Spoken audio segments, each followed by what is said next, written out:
Hello and welcome to the channel. Welcome back, everybody. Thank you for checking in. Hopefully you check out my other content. Hit the subscribe button. Everybody else, welcome back. Filling you in on what's going on with these striking guards from the New York State Department of Corrections. Today's date is March 12th. So 2,000 guards have been told to kick rocks by Governor Kathy Hochul.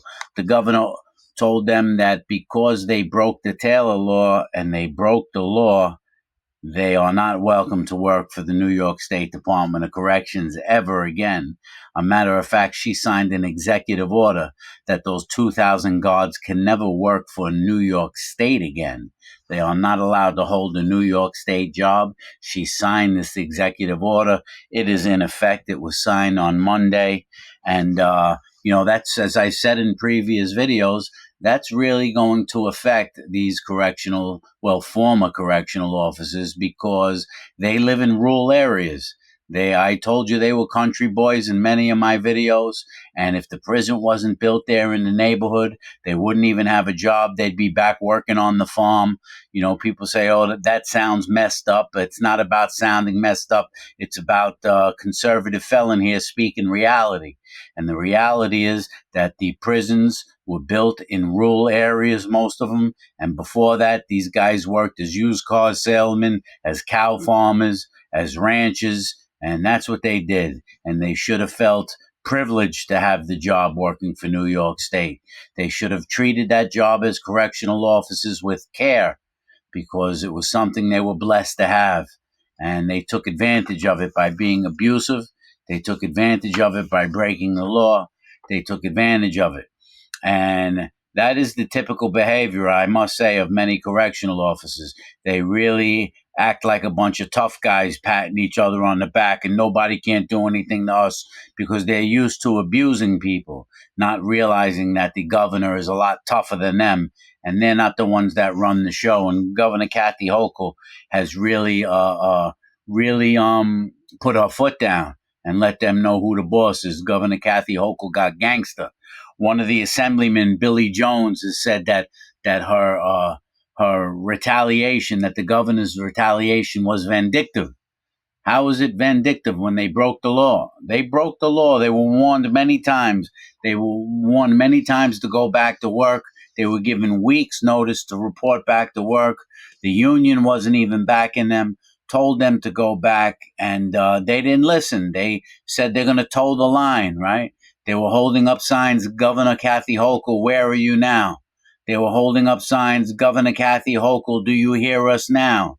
Well, she heard you and she saw you, and she put you out of a job, And I'm not saying that I wish that on you guys. I'm saying that you guys brought it upon yourselves.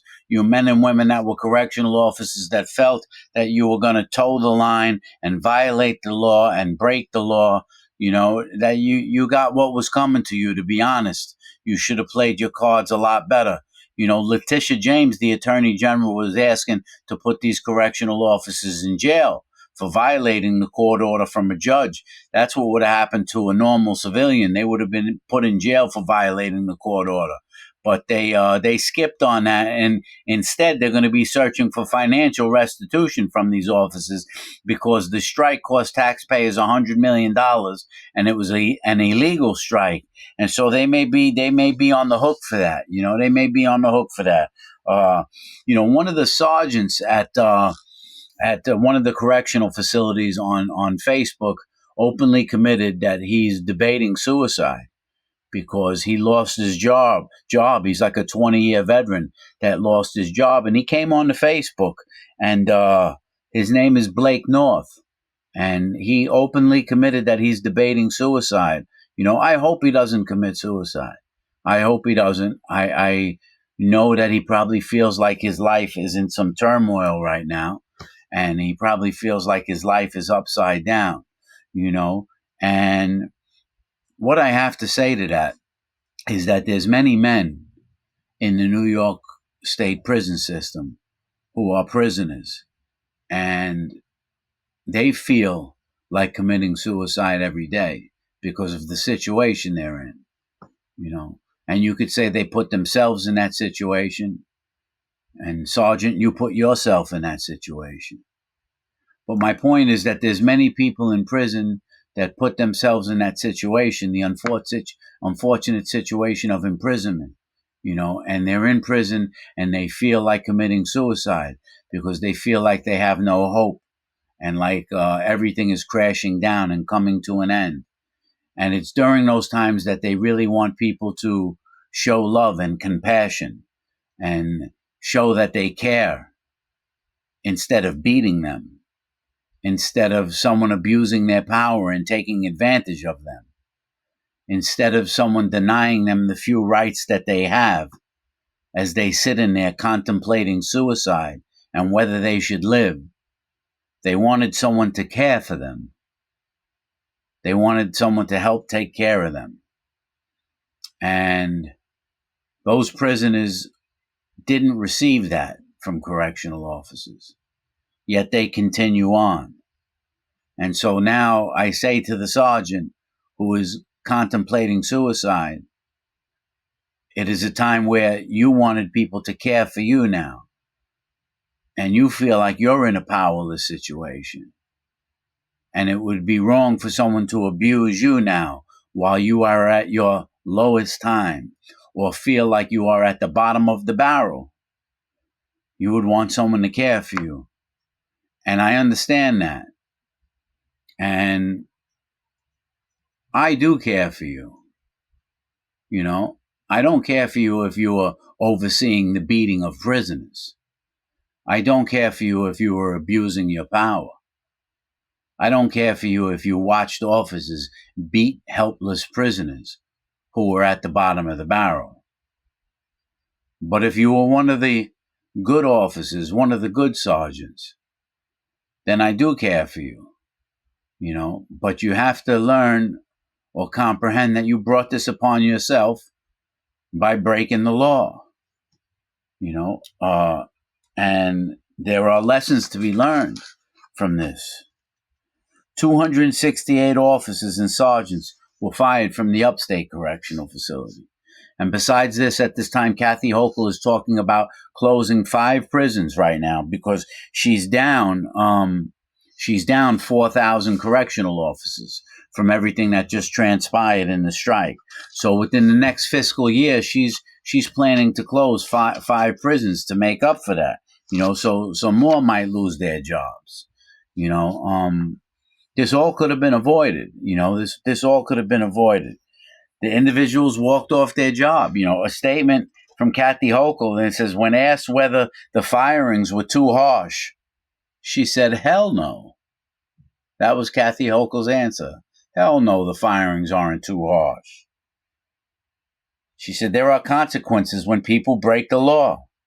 And that means you're not working in our state workforce ever again. So it's going to be a revamping period for the prison system. They'll close 5 prisons. A lot of the guards are getting fired. As you know, there was another guard who said he wasn't going back, and he was going to toe the line because the death of an unborn baby from one of the correctional officers who was exposed to synthetic drugs that came through the mail. And so because that female correctional officer lost the baby from claiming that she was exposed to synthetic drugs that came through the mail, he wasn't going to go back to work. And I add that the hospital report said that the hospital report, not me, said that there was no detection of illegal drugs, of synthetic drugs in her system when they took a blood test. And they said that the miscarriage could have come from acute stress, which is much, much different than being exposed to synthetic drugs. I'm just saying what I've read in documents, so I don't know how true that is either. And now the sergeant also says that the prisoners are going to take over prisons. If Kathy Hochul fires 2,000 guards and closes 5 prisons, it's only a matter of time until the prisoners take over a prison. You see, now they're making desperate statements. And it's too late for that. There was a great deal of warning, right? There was weeks of warning. We've all been following this case where, deals were attempted to be made. Deals were attempted to be signed. She warned you to go back to work Monday, and then it was the next Monday and go back. And you guys wanted to sit outside around the fires, getting drunk and, expressing no remorse for the 7 prisoners that died during the strike. No remorse. I never heard from a single correctional officer any remorse about the beating death of Robert Brooks. I never heard any remorse from a single correction officer about the beating death of Messiah Natwi in Midstate. I never heard any remorse for the beating of Christopher in Midstate, who had his ankles broken, his fingers broken, his head cracked open. I never heard a single spokesperson from the Department of Corrections issue any remorse to that. I never heard any remorse for the prisoner that was found in his cell in Attica, where they said it was a hanging, and it's apparent a clear-cut case of it not being suicide. That someone went into this cell during the strike and strangled this man who was in prison for shooting at a police officer. So I wonder why it happened to him. There was no remorse from the Department of Corrections. Your entire argument was we want solitary confinement. Solitary confinement that correctional officers have been known to abuse by sticking in people who are nonviolent into solitary confinement, by giving people a year in solitary confinement because they smoked a joint, for making people stay in solitary confinement for 6 months because they got caught with a tattoo gun, knowing that solitary confinement causes permanent, lifelong psychological damage, physical damage. The correctional officers in their union don't care about any of that. They said, they don't want body cameras, right? Because they don't want things exposed. The body cameras are important. I'll close this video with saying that. We must have functional, working body cameras on every single correctional officer in the New York State Department of Corrections. We are the richest country in the world. This is the richest and wealthiest state inside of the country. And there is no reason that every single officer should not have on a functional body camera that is controlled by a private firm and not controlled by the Department of Corrections in New York State. A private firm needs to handle the functioning and filming of those cameras, and every officer must be required to wear them. Governor Kathy Hochul, we can call her right now the Capa de Duty Capi, which means the boss of all bosses. There's a lot of things I didn't really care about with Kathy Hochul, but she handled this situation like a gangster. She kept her word. She said, if you don't go back to work, you're going to be fired. And she fired him. And now you guys are regretting it, But you should pay attention to the words I said in this video, that you guys had it coming and you were warned, And now you're upstate in those rural areas and you need to find work. And now you realize just how lucky and blessed you are to have a job that you took advantage of. A job that many of you took advantage of by abusing other people. So that's what's going on as of today. 2,000 correctional officers fired. 5 prisons getting ready to close within the next year. I heard today from my friend in Attica. He gave me a phone call. All the officers are up there fighting between one another over the strike. They're arguing with each other, even come to blows about why weren't you striking and how come you weren't there. The officers are fighting with each other. Hopefully that doesn't come down on the prisoners. I'll talk to you guys soon. Just trying to keep you filled in.